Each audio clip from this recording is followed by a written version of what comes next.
Make every night a wonderful journey, no matter where you are. Good night, sweet dreams. The first, the movies. I remember thinking to myself, that I had wanted to go to the movies, and now here I am. Right? I mean, that's all I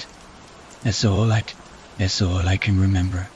Thinking about, setting out. And now I'm here, this lobby, a movie theater short. Red carpeting, concession counter, small circular lobby. I turn around, look at the walls, all covered with movie posters, old, etc. A door behind me. I try the handle, locked.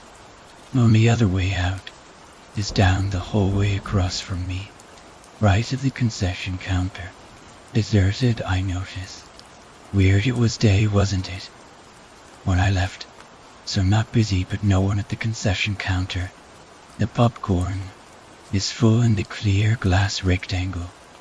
Boxes of candy splayed like a hand of cards, but no one to serve them. I do the only thing I can do. Walk. The hallway is straight with similar decor, etc. There is a man on the right, at the end of the hall, staring at me, smiling. I think my breath hitches and clogs my throat.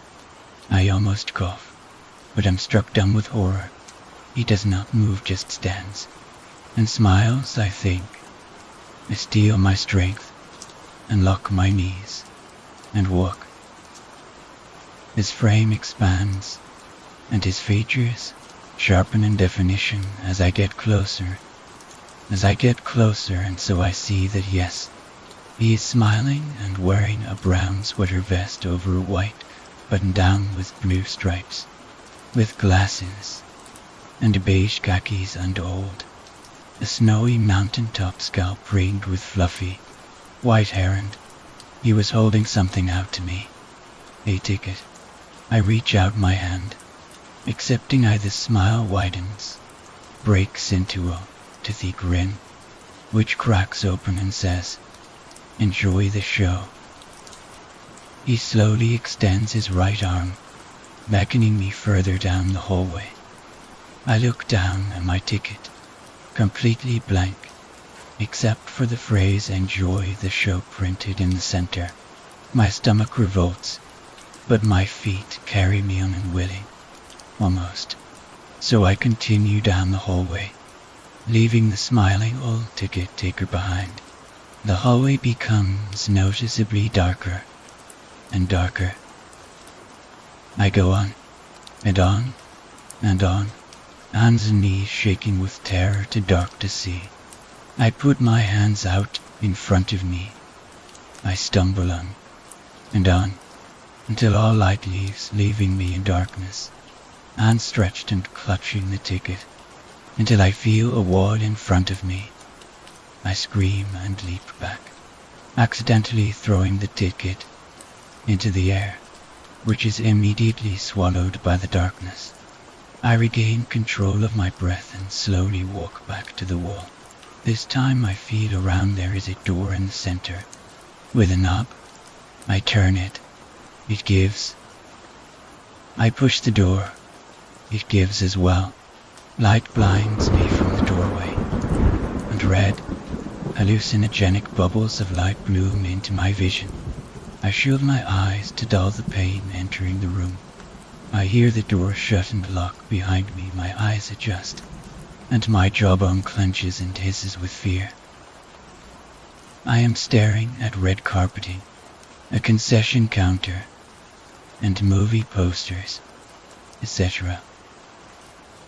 I spin around and try the handle, knowing already that it would be locked for a moment. I am simply frozen. Reason thaws me, and I decide to simply din and exit from the ticket man, if indeed he is down that hallway behind in front of me. I start out, looking for a second time at the hallway's posters, and soon enough his form comes into view. I slow down when I get closer, because he is no longer smiling. Instead, deathly grim. I nevertheless march up to him, but he simply extends his right hand, again offering me the ticket. "Please enjoy the show," he says, almost begging. I simply accept the ticket and follow the lead of his arm again down the hallway. We never break eye contact as I walk by, and it seems as if he is almost about to cry. Down the hallway, the light again begins to dim. I am gradually walking again into complete darkness. It is less unsettling. Demon you know beats the demon you don't. Demon you know beats the demon you don't. Demon you don't, demon you don't. Demon you don't. This time, I still stick out my hands once I can't see, but I no longer stumble like I did, actually anticipating the door. I walk and walk in the darkness, feeling for the metal of the door, and then it comes. My hands collide into the cold wall and search for the handle. I touch it, and all at once the lights snap on. I freeze, allowing myself to adjust to the light, and turn around to get a look of the end of the hallway. I am not alone. It is not the ticket man. Standing a few feet in front of me is a man, or I would assume as much based on his attire. A sharp black suit that looks one size too big for his body. I barely register this. I am too transfixed on his face, or rather lack of wonderment. It had a gaping black hole where a mouth should be. The rest of the face was simply a grotesque swirl of skin, like a fleshy whirlpool. The area of the mouth spiraled into a small black hole where one's eyebrows usually meet.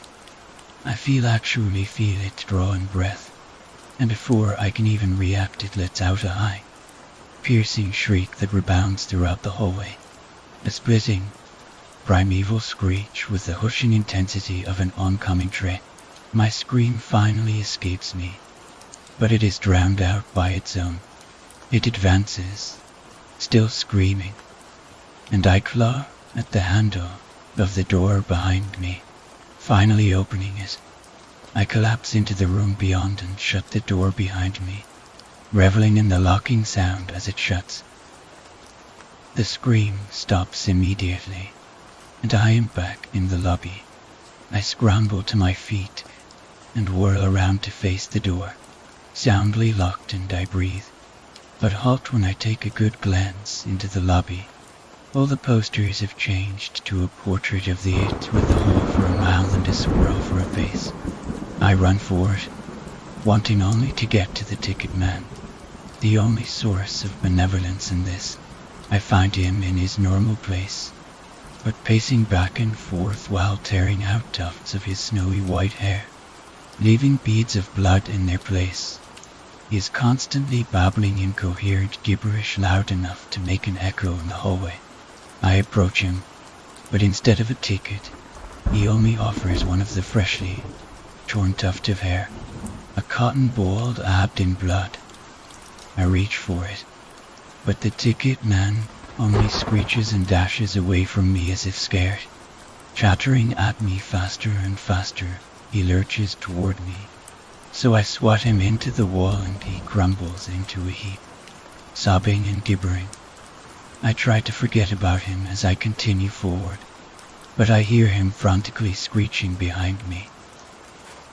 I turn to see him claw at his raw and fleshy scalp, drawing even more blood from the places where his hair had already been torn. He rubs his palm around his head, smearing blood in between his fingers, and wipes it on the portraits surrounding him, all the while speaking to them in his incoherent gibberish. It is too much for me. I run away as fast as I can. The hallway grows dark faster than usual, and before long I run into the metal door again. In pitch blackness I try the handle, but it does not budge. I yank, forcing it, willing it, praying it to move, but it does not. There is no movement. In the perfect blackness, only the sense of touch in the distant, primate-like chittering of the ticket man. Something touches me in the black. Two hands on my shoulders, they turn me around. I cannot resist and draws me forward. I am cozed. The the whole moving. G over my I mouth that maw. Locks and breeze. In and D and my lips, encased by its rip tear oftened, are swallowed by the darkness. Whole, gaping in permanent scream. But I try to scream, but no longer have anything to scream with. The light screams on, and swirl, oh God, away. And wide away, and why, oh Annie, the fleshy swirl. I feel my teeth being excavated from my gums, torn away, and sucked into the black. My breath is it, and then the claws. The second story. No, hello, Julia said, sitting in her playpen. Down could hear her sloshing her June, and then the sippy cup from across the room as she waved and attempted to say, hello. Hi, baby girl, he said, lounging in the recliner next to the fireplace and looking intently at his laptop. He gave a half-hearted wave back, still reading the news, as he switched between his multiple open windows, from a comic to stock listings to a news site. His daughter tossed the juice cup over the edge. He heard it hit the ground, glanced up quickly, but decided to deal with the cup later. Then he heard the rattling as she picked up one of her toys. "Oh," she said again, her wave communicated to her father by way of rattling. "I again, beautiful," he said, offering a half-hearted wave back in the general direction of the playpen. He couldn't remember being this tired since Julia had been born. Despite the loss of sleep, the general frantic energy his adorable ball of joy seemed to possess was contagious. With Lisa gone for the weekend, though, the girl was taking her toll on the young father. He'd spent that morning trying to teach her to play catch, her still developing arms reacting on a significant time delay from reality.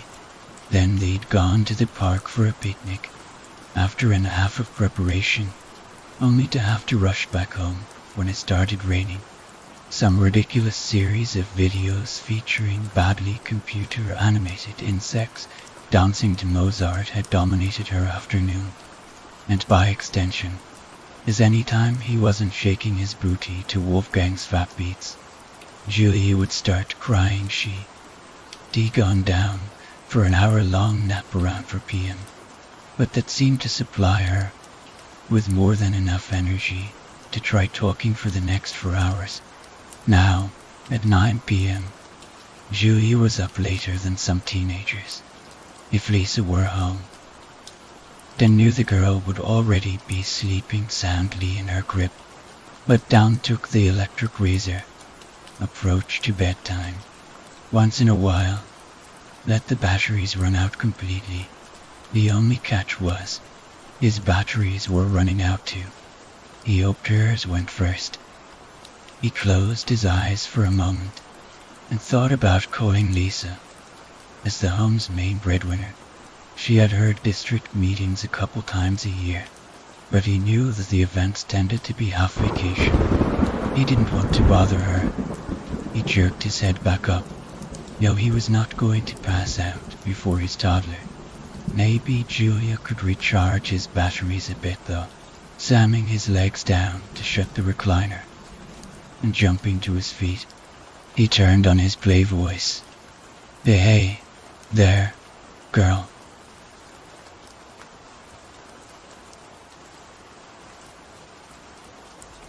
Wanna try it? Hello? She cried, standing against the side of her plate and gleefully waving her rattling, psychedelic-colored stuffed butterfly. He shut up and stared at her, his dumb, happy dad look frozen on his face. She wasn't looking at him. and she wasn't waving at him. She was facing the hallway to his right, on her end of the room, which led to the bedroom, nursery and bath. Lay there, he said. Over here. Aye. She looked at him for just a moment, smiling the smile of someone who was already happy before you showed up. Then she turned her attention back down the hallway. "EHO," she squealed, waving again. He frowned, glancing at the hall from where he stood, even though he couldn't see down it. Then, looking back at the rapt joy on the toddler's face, he stepped closer. Julia's attention down the hall seemed to fade as he got closer, and she plopped on her bottom and picked up a doll, as he stood in front of the playpen and stared down the unlit, but obviously empty hallway. As a child-proofing measure, they always shut the 3 doors in the hallway. The nursery on the left, the bedroom on the right, and the bathroom at the end. They all looked to be quite closed. But Dan, who had always valued paranoia over false security, strode back to the mantel and grabbed the fire poker from its stand, then returned to the hallway. Holding the poker in his right hand like a truncheon more than a baseball bat, he didn't bother with stealth as he approached the nursery. He flung the door open, flipped on the light, and did a quick sweep of the room, behind the door and in the closet, leaving that door open. He went for the bathroom next with slightly more hesitation. He opened that door and flipped. On the light, the bathroom was small, efficient, Lisa said, and the only possible hiding place was behind the shower curtain, remembering a horror movie glitch so universal. It was almost part of the human brainstem.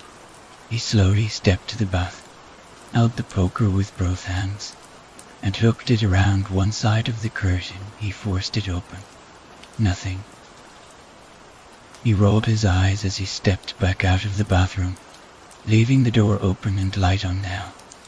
Just one room left. Now that he was this close, he realized he'd been wrong. His bedroom door was definitely ajar, if only by a touch. Just enough that it didn't latch. He didn't imagine he would have done this. He closed his eyes for a moment and took a deep breath. Then he opened them, and lightly kicked the door open. His left hand gripped the poker while his right scrambled for the light switch. Finding it, he bathed the room in incandescent safety. There was nothing apparently out of place in the room, but he gaped at the opposite wall. The window was wide open. There was a moment of blind, frenzied, spiders crawling through the brain terror, and he held the poker up and spun around the room quickly. Sure, he'd missed something horrifying then, as he saw the damp floor and realized it hadn't been raining for hours. He remembered. He'd opened all the windows earlier to save on AC. When they came back from their aborted picnic, he'd shut them all due to the rain, except this one. Julia had started crying for her movie just as he'd reached the hall, and before he'd gotten to his bedroom. He was out there turning on the classical music, loving bugs and dancing with them. He quickly stepped onto the soggy carpet, went to the window and shut it. For all the good it did now, he needed to get some rags and towels. Leaving the third door open, he started back down the hallway, eyes locked on Julia playing in her band. The next thing he knew, he was walking much more quickly down the hallway to Julia. "Baby girl, what is that?" he asked, unable to maintain a play voice this time. Julia was grinning, eyes wet and shiny, clutching to her chest a teddy bear. She didn't seem to be bothered by the bear's missing button eye, or split leg seam, or its dampness, or the smell of years of mildew, mold and rot. Dan thought his face was going to fall off and hit the floor. He barely mouthed a swear word. Then out of some programmed parent response, "Didn't finish it. Come on, baby girl. We're getting out of here," he said, scooping her up and being enveloped in the bare stench. He wanted her to let go of it, but didn't have any intention of sparing the time to fight with her. He held her with one arm unfished in his pockets for his keys. They weren't there. His already fiery panic almost consumed him. Before he remembered, he'd left them on the bench by the front door. He made it to the door in 3 long strides, grabbing the keys and forcing his feet into some already tied shoes, not bothering to pull the backs out from under his heels. He threw open the door and slammed it behind him. He didn't even consider pausing momentarily to lock it behind him. As he approached his car, almost running, he hit the keyless entry button and heard the reassuring clunk. His head hit the roof as he slid into the driver's seat.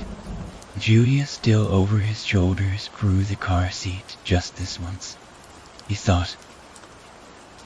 Command into the ignition. Car whipped into the road in reverse. All thoughts of seatbelts or possible destinations driven from his mind by the singular, overwhelming need to get as far from his house as possible. A block down the road, he exhaled for what seemed like the first time in ages, and he realized Julia was breathing steadily. Her cheek rested on his shoulder, arm pressed against his, the hand still clutching her new toy. Despite everything, he laughed one shrill, almost bark-like release of adrenaline. Her breathing changed immediately, of course, as she woke back up. He felt her shift her head, propping her chin up, her view now over his shoulder. A moment later, he felt her arm lift from his. In his peripheral vision, he could see the foul bear swinging wildly as Julia waved into the back seat. "Choglu," she said. "The 3rd story. The seer. There are a group of ghosts known as the sensoress. They are those who hold all of our senses and know all of their secrets. Though they are kind as to offer their use, they are cruel as to those who insist on finding it. Most rituals involve no particular order, but these are asked to be done in a certain pattern. In doing so, you gain access to our surprise 6th sense, which will be given to us in the future. Several have achieved the knowledge and gain access to it in exchange for the other senses. Although it is allowed to tell how to locate each sensor, it is not allowed to speak. All their knowledge, only one fact can be released to the public. Realize you can only perform each once, and attempting it with a friend will automatically make them void to perform it. One is the seer. The one who holds our scythe is the easiest to find and retrieve the knowledge. He will tell you of sight and all of its wonders. Should you want access to the 6th sense, you need to find him first. Gather any type of eyeball, an empty CD with no decals, and a copy of a Shakespeare work. Now go to a building with 120 people in it, including you, which has windows. Go to the restroom, take the eyeball, hold it up to the mirrors, and repeat this exactly.